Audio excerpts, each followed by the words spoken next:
seeing what was missing. A few years ago, an ordinary event shook up my life. I made a trip to the eye doctor. One wintry Thursday morning, my eyes felt gummy and sandy when I got out of bed, but I paid no attention to them until I caught a glimpse of myself in the bathroom mirror. I was startled to see that the whites of my eyes had turned an angry pink, and my lashes were clumped together, the distinctive signs of pink eye. I ignored my condition for as long as I could, but eventually I found myself in my eye doctor's exam room, trying not to touch my face. How many times had I sat in this chair and counted the certificates mounted against the light wood of the walls? To someone unfamiliar with bulky eye exam equipment, the complicated shapes might look menacing, but I'd been facing off with those machines since 3rd grade. I cried when I first learned that I needed glasses, but the minute I put them on and discovered that I could make out a bird on a branch and every face on the playground, I loved them. Finally, my doctor breezed in. He checked my eyes, confirmed my amateur diagnosis, and prescribed some drops. As we said goodbye, he added casually, "Make sure you schedule a regular checkup soon. As you know, you're more at risk for a detached retina." "Wait, what?" I asked, turning around. "Actually, no, I don't know about that. You're extremely nearsighted, which makes it more likely that your retina will pull away from its normal position. It's a serious problem that could damage your vision, so if it starts, we want to catch it right away." He spoke as cheerfully as if he were giving me a standard reminder to drink enough water or wear sunscreen. "I'm sorry," I said. "Can you explain that again?" I flashed back to the fact that the nurse had referred to me as a high myope just before the doctor came in. He repeated himself, and I listened with mounting alarm. I had a friend who had recently lost some of his sight due to a detached retina. I became so distracted by my anxiety that as the doctor talked I could hardly hear what he was saying. He finished by saying, "So I'll see you at your next checkup, okay?" "Okay, thanks," I said, stunned, and continued out the door. By the time I was outside, something in me had shifted. I felt frightened. My sight. Until this conversation, I had never given much thought to my sense of sight beyond making sure my contact lens prescription was up to date. As I headed home through the soft dusk, I realized that it had been a long time since I'd noticed the New York City streetscape that I loved. What if it dimmed or even vanished for me? I turned a corner, and in an instant, all my senses seemed to sharpen. It was as if every knob in my brain had suddenly been dialed to its maximum setting of awareness. I gazed through my sticky eyes at the luminous gray sky above the buildings and at the frilly purple leaves of the ornamental kale in the tree boxes. I picked out every sound in the weekday city racket of sirens, jackhammers, horns, and shouts. I smelled a heady mixture of car exhaust, marijuana, and honey-roasted peanuts from a Nuts for Nuts cart. Never before had I experienced the world with such intensity. It was extraordinary. As I continued through the streets, waves of exhilaration made me want to laugh out loud or say to a passing stranger, "Look at the trees. Aren't they beautiful?" For too long, I realized, I'd been taking it all for granted. The colors, the sounds, the feel of everything around me. My walk home took only 20 minutes, but those 20 minutes were transcendent. I kept thinking, this experience is now, it's here, and it's also past, never to be repeated. In that time, I woke to a profound truth. I had my one body and its capacities right now, and I wouldn't have them forever. In college, I'd read a cheap edition of Henry James's The Portrait of a Lady on a Top Bunk with no proper reading light. Now I had to enlarge my smartphone's font to answer my emails. One day I might no longer hear my husband Jamie's loud yawns, or see our dog, Barnaby, triumphantly race through the apartment with his beloved abominable snowman toy in his mouth. Already, our daughter Eliza was out of the apartment, and we had just a few years left with Alina under our roof. I was a dutiful caretaker of my body, careful to get enough sleep, to exercise, to eat healthy food, to get my checkups and vaccines, to wear sunglasses and a seatbelt. But was I appreciating my body and its powers? Was I savoring each day of my life as it was unfolding? Was I paying attention to the people I loved? As I pressed the keypad to let myself into our apartment building, I accepted the truth that, until now, I'd ignored. I was running out of time. Shadows had begun to slant eastward, over Central Park and over my life. I didn't want to come to the end and think, so many things happened to me. I wish I'd been paying attention. I came home to an empty apartment. Before long, I heard Jamie calling me from the front hallway, and I jumped up to greet him. "Hello," I said, with a rush of love. "How was your day?" When I gave him a kiss, I noted the rough stubble on his cheek, and as we talked, I found myself gazing into his face with an intensity that let me register the green of his eyes and the gray in his dark hair as I hadn't for a long time. I waited for Eliza and Alina to return from dinner with their grandparents. When they walked through the door, they seemed taller than I remembered, as though I'd looked at them without really seeing them for months. "Hello," I said, as I gave each of them a long hug. "Hi," they answered, with some surprise at my enthusiasm. As I pulled Eliza close, then Alina, I noted the scents of their different shampoos, one honey, one plum. When they were little, I'd been so physically engaged with my daughters, constantly carrying, bathing, feeding, rocking, and cuddling them. Now that they were older, I more often kept my distance. Too much time had passed since I'd held them tight. I resolved to make a change. My pink eye infection cleared after a few days, but I couldn't stop thinking about what I'd experienced. For years, I'd been studying human nature and reflecting on how we can build happier lives, the science of the soul. One of my most important realizations was that we can build a happy life only on the foundation of self-knowledge. The more my life reflected my own temperament, values, and interests, the happier I became, so I spent a lot of time trying to know myself better. Before starting this process of self-examination, I'd assumed, how difficult can it be to know myself? I hang out with myself all day long. But self-knowledge is hard. To know myself better, I asked myself questions. Whom do I envy? What do I lie about? What did I do for fun when I was 10 years old? How do I put my values into action? I also followed dozens of happiness-boosting resolutions, revive a dormant friendship, follow the 1-minute rule, celebrate minor holidays, and choose the bigger life. Despite all these efforts, over the past few years, I'd started to realize that I felt stuck in my head, disconnected from the world and other people, and also from myself. I traveled all the way from New York City to Los Angeles to see my sister Elizabeth, but when I got back, I realized I hadn't once noticed her characteristic way of gesturing with her hands, and I had no idea if she was still wearing her signature circle necklace every day. Had I really looked at her at all? I'd been trying to figure out what was missing from my life, and that unforgettable walk home from the eye doctor revealed the answer. I needed to connect with my 5 senses. I'd been treating my body like the car my brain was driving around town, but my body wasn't some vehicle of my soul, to be overlooked when it wasn't breaking down. My body, through my senses, was my essential connection to the world and to other people. I knew, of course, that I could have a happy, complete life even if I lost some of my body's capabilities. My fear was that one day I'd regret all that I'd ignored. Today I might think, I'm too busy to plan a trip to Death Valley, but if I lost my sense of sight, I'd think, I wish I'd seen the desert. Some people love mountains, and others love the ocean, meadows, lakes, or forests. Maybe I loved a landscape of sand dunes, and I didn't even know it. If I stopped to think about it, did I know the color of the inside of a blueberry? It took me years to realize how much I disliked the work of Pablo Picasso and loved the work of Thomas Cole, or that I preferred English breakfast to Earl Grey tea. When my mother saw me wearing my favorite pair of yoga pants, she commented, "It's nice to have something navy blue instead of more black," but I'd never registered that my yoga pants were blue. I lived in New York City, but I never spotted any famous people. I wasn't sleepwalking through my days. I spent hours reading, writing, and talking to people. I kept lists, made plans, and set goals. I tracked the number of steps I took. I existed in a constant process of self-examination. How do I grow into the person I think I could become? But while I valued the intensity, productivity, and structure of my life, that walk home had revealed that I'd been allowing the sensations of my life to slip away unobserved. If I focused on the experiences of my senses, what could I discover? I hadn't noticed when I'd started craving ginger ale or dreading the ripple sound of my phone alarm. When had Eliza started wearing so many rings? When had Alina started blasting music while she took a shower? When had Jamie started eating so much Greek yogurt? My senses held the power to tie me to the people and moments that I wanted to experience and to remember. That pink eye afternoon had revealed 3 truths. I wanted to appreciate the moments of my life more fully. I wanted to get out of my head and into my life. I wanted to deepen my knowledge of the world, of other people, and of myself. During that walk, I'd felt intense vitality because I'd paid such close attention to the sensations streaming through me, and that experience showed me the way forward. I would study my 5 senses. I didn't want to miss another minute. I knew that this aim, to revel in my senses, wouldn't be easy for me. Many people enjoy activities that connect them to their bodies, like running, swimming, fly fishing, or playing a musical instrument. I read books. Heading Barnaby was the closest thing I had to a body-based hobby. My tastes often seemed too small, too simple. I preferred plain food, like scrambled eggs at our local diner, and I couldn't handle liquor, so I rarely drank even a glass of wine. I loved the odd song, but I rarely listened to music. I wanted light massage instead of deep. I wanted my meat cooked through and my salsa mild. I admired art that seemed obviously beautiful. I didn't make much effort to shape my experience, and I always chose convenience over pleasure. Other people went to great lengths to make the perfect cup of coffee. I used whatever system was quickest and easiest, and I swigged my coffee from a giant mug, not from a small cup that would encourage me to savor every drop. Every Christmas, we decorated artificial tabletop trees instead of a fragrant, prickly live tree. For a long time, I'd resisted my daughter's pleas to get a dog because I didn't want to deal with the extra work.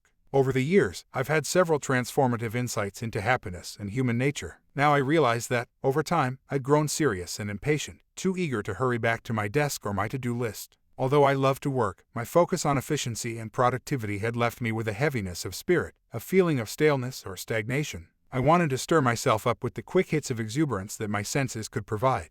My sister Elizabeth often told me, "You would have made such a good monk," and it's true. I valued my good habits so much that I almost never took a break from them, even when I probably should have.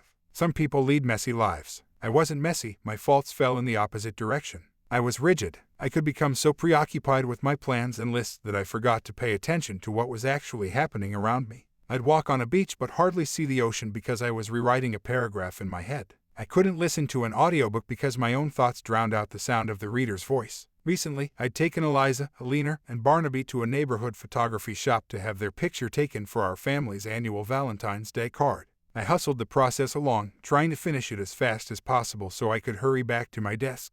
Only later did I realize the irony. The whole point of taking the photograph was to capture the sight of my daughters at that moment, and I hardly looked at them as it was happening. Now, perhaps I had found a way to shake myself out of my chronic fog of preoccupation. I would undertake to see, hear, smell, taste, and touch the world around me so that instead of staying in my head, I would live more fully in my body. I would relish sensations for their own sakes, and, even more than that, I would use the intensity and emotional power of those sensations to connect me to others, and also to myself. Coming to my senses. I wanted to tap into the power of my senses, but what did I mean by senses? I headed to the library to dive into research. Of the senses, I learned 5 could be called the Aristotelian senses or the kindergarten senses: sight, hearing, smell, taste, and touch. Our sensory organs of eyes, ears, nose, tongue, and skin are connected to the brain through nerves that transmit electrochemical messages. These organs and the brain work together to present the world to us. Sensation is the stimulation of a sensory organ, and perception is the integration of sensations in the brain with all we've learned about the world. In recent times, however, researchers have identified many additional senses. For instance, proprioception gives us our sense of the position of parts of our body. We use it when we close our eyes and touch our finger to the tip of our nose or climb stairs without looking. Equilibrioception allows us to maintain our balance and body posture as we sit, stand, run, ride a bike, or walk a tightrope. Interoception gives us the ability to note and interpret sensations coming from within our own bodies. Is my heart racing? Do I have butterflies in my stomach? Am I hungry, thirsty, in need of a bathroom? This list continues, and while every sense contributes to our experience, and is fascinating in its own right, these more subtle senses run in the background. As with a heartbeat or breathing, typically we notice them only when they break down. They don't match the glamour of the Big Five. I decided to explore the Big Five. The brain lives a quiet life, encased in bone and floating in cerebrospinal fluid. It's about 73% water and accounts for 2% of body weight, yet gobbles up about 20% of all the energy we consume. My brain allows me to accomplish extraordinary feats. Just the other day, I stood on a moving bus while reading a sign during a conversation with a friend as I ate from a bag of nuts. It's a lot of coordination. While my eyes, ears, nose, tongue, and skin send their distinct messages along the complex circuits of my nervous system, by the time that information reaches my consciousness, it's integrated into a coherent whole. It is the sensorium, my sensory faculties considered together, that gives me my experience of the world. Soon after my doctor's visit, Alina brought home a large container of raspberries, and I helped myself to a bowlful. I ate them one by one, captivated by their beautiful jewel-like color, their fresh flowery smell, their bumpy texture, and the explosion of sweetness when I bit into them. With effort, I could identify these separate sensations, but in the moment, my sensorium gave me pure raspberry. As we move through the world, our brains make constant adjustments to what we perceive. When information is incomplete, our brains make an educated guess about what we've seen, heard, smelled, tasted, or touched. For instance, because of the way the optic nerve attaches to the eyeball, we all have blind spots in our vision, but the brain typically ensures that when we look around, we don't register any gaps. When one sense doesn't give us as much information as we want, we can recruit other senses to help. If I can't track the flight of an invisible bug that is pestering me, I can listen to try to find it, because by listening to changes in sound, such as the amount of sound, how sound reflects off surfaces, and the difference in time when a sound arrives at each ear, we can learn about the location and speed of objects with our ears instead of our eyes. Also, our 5 senses regularly make compromises. When one sense clamors for attention, the others fade back. When Elizabeth and I talked on the phone, my brain helped me concentrate on her words by reducing my awareness of the rain clattering against my window. When he walked into a Woolworth store, artist Andy Warhol recalled, I listened and there was a buzz, probably a faulty air conditioning system, but for me it was completely drowned out by the smell of roasted peanuts. Along the same lines, when one sense shuts down, the others feel more acute. Lights dim for a concert. Because we hear better in the dark, we close our eyes when kissing. I'm a fearful driver, and when I do drive, I often turn off the radio so I can see where I'm going. In general, our senses are alert for change, because change might mean danger or opportunity. A bird's flight catches my eye, but I don't notice a rock on the ground.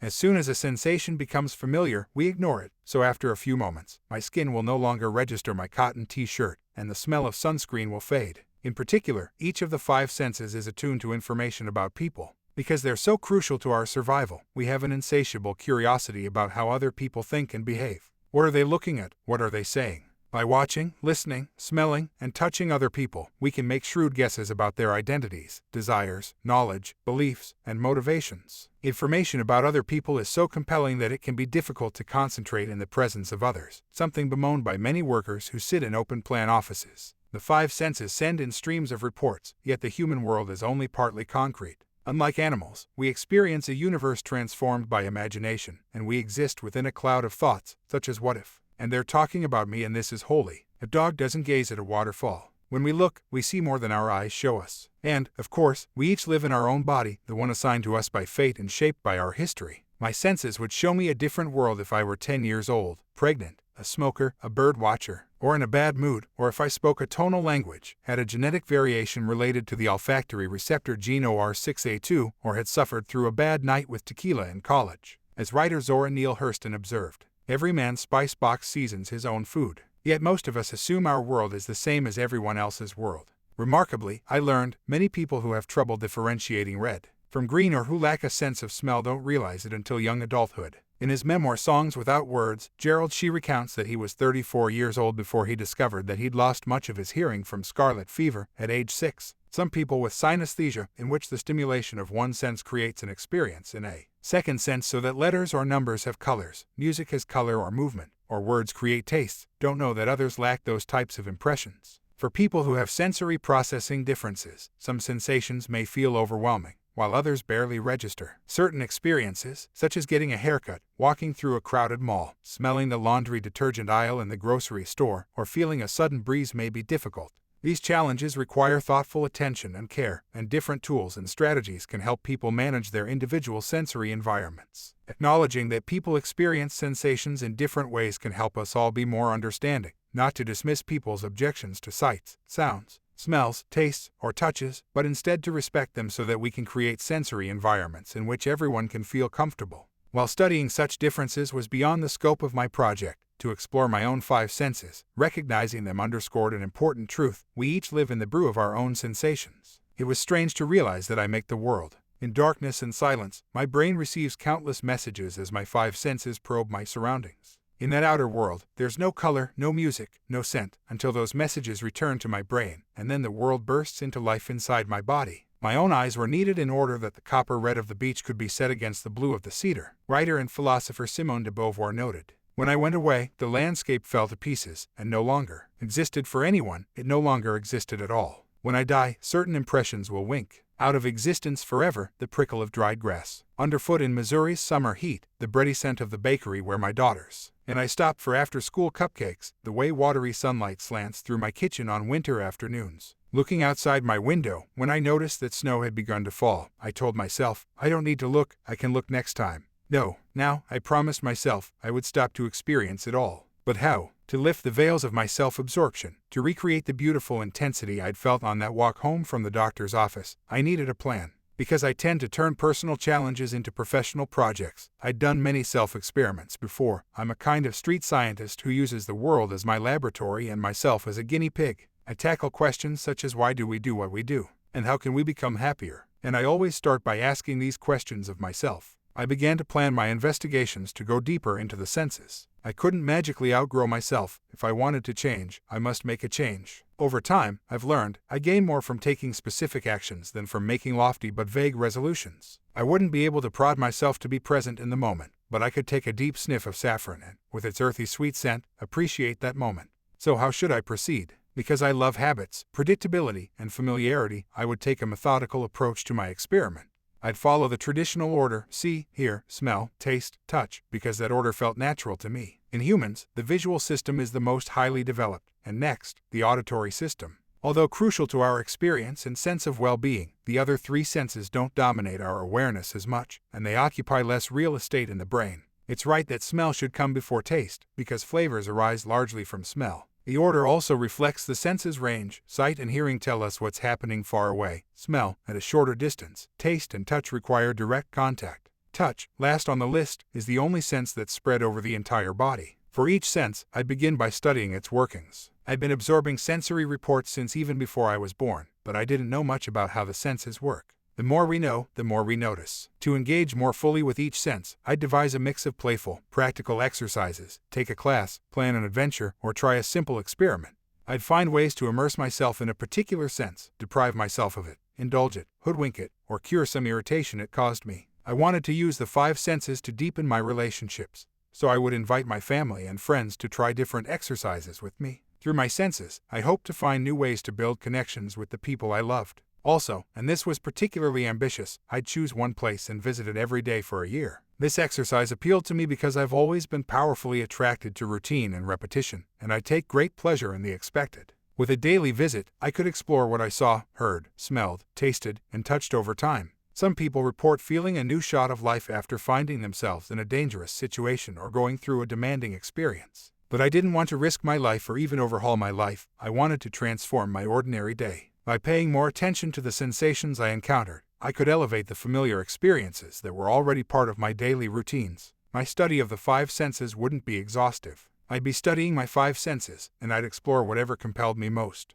Each of us comes from our own time and place. Each of us engages with the world through our own particular complement of senses, whatever those might be. I could only study myself. Even so, from my small study, I hope to discover larger truths. I consider the staggering variety of human lives, the people who lived across the globe, the people who lived 500 years ago, the people who lived a block from my apartment today. All those people existed in a unique universe. I hoped that a greater understanding of my own senses would give me a deeper appreciation of the human experience. I considered my starting point. What did I know about myself? I realized that I had foreground senses and background senses. With our foreground senses, we pay attention, we seek new experiences, we enjoy talking and learning about those senses. With our background senses, we're much less interested. We may be concerned more with avoiding the negative than with embracing the positive. While some people engage with each of their 5 senses, other people, such as me, appreciate some senses but neglect others. My foreground senses were sight and smell. I tended to dismiss hearing, taste, and texture to the background.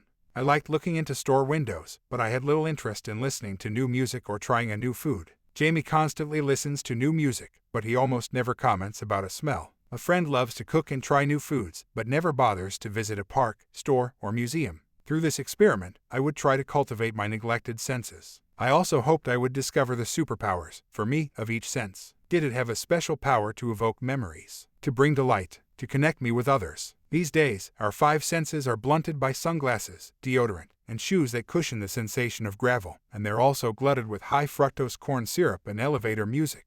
When I watch a movie, I see and hear more than I could ever see or hear in real life, but no information registers in my nose or on my skin. My environment felt oversaturated and processed, but also virtual and flattened. I wanted to make direct contact. When I talk to people about happiness, sometimes they ask, in the midst of so much suffering and injustice, is it selfish to focus on our own individual experience and happiness? For instance, by exploring the 5 senses. My answer is no. Research shows that happier people are interested in the problems of others and the problems of the world. They volunteer more time, donate more money, are more likely to vote, and are more likely to help others. That's why that airplane reminder to put on your own oxygen mask before helping others has become such a cliché. It's a cliché because it's true. When we care for ourselves, we strengthen ourselves to care for others, and I conjectured that the 5 senses would provide an effective way to care for ourselves. By immersing myself in strong sensations for this experiment, I hoped I'd sharpen my 5 senses for the rest of my life. The days are long, but the years are short, and my years are getting shorter. As we grow older, time seems to speed up. As poet Robert Southey observed, "Live as long as you may, the first 20 years are the longest half of your life." My freshman year of high school seemed to last forever, but last year passed in a flash. I faced not just the fragility of my physical faculties, but the transience of everything around me. I'd better enjoy every experience now, because in a blink it would be gone. Despite this weighty truth, I felt a soaring feeling of excitement every time I thought about all the things I would do. Would my 5 senses help me to become more observant, more creative, more loving? I couldn't wait to plunge in.